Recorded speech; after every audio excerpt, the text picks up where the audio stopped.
Hi everyone, my name is John Canonigo from Base 83B. So, naniyata karon para maghimo ta og tilt sensor. So, before ta magsugod ana, ako sa introduce ang mga parts sa atong tilt sensor. Primero, pero importante ang tilt ato nga sensor. Naatay duha ka female jumper wires. And then, nasa tayo duha ka resistor. So, resistor click may kayo. Tapos, nasa tayo duha ka LED lights. Then, atong breadboard. Natay uno. Okay, no? Huwag naatay mga uphat ha. Male jumper wires. So, mo na ang atong mga equipment para maghimo og tilt sensor.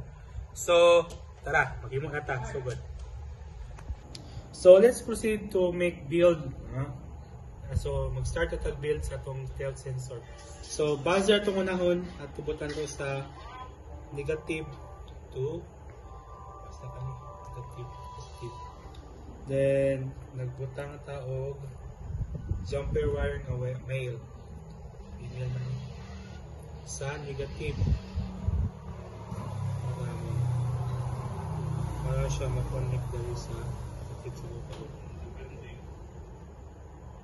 And then we have here female ni.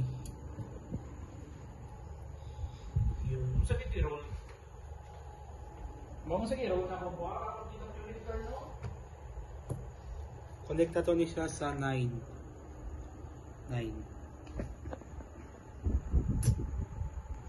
Here. 9. So we have tilt. So kayong tilt magamit ta og female. Okay, para ma-tilt na to siya klaro. Duha ka female. Update. Ako sa ibutan na to sa female negative. And then ang kani ibutan na to sa 8.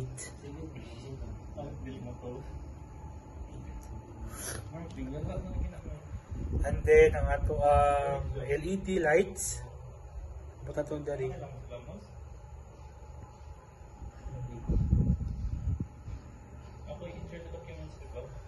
Red o ang green LED lights.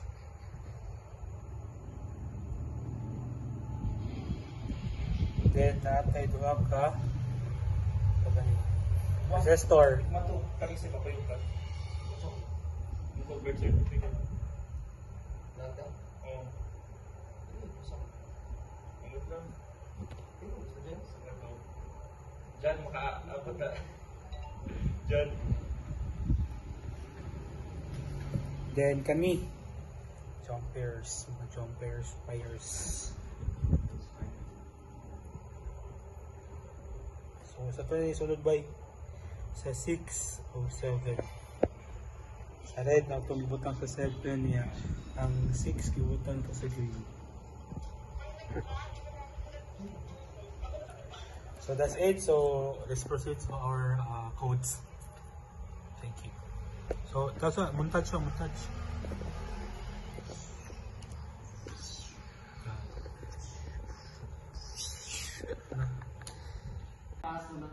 So hi guys, mo ni akong code tilt 2012. So I tilt ni musigan siya. I like that.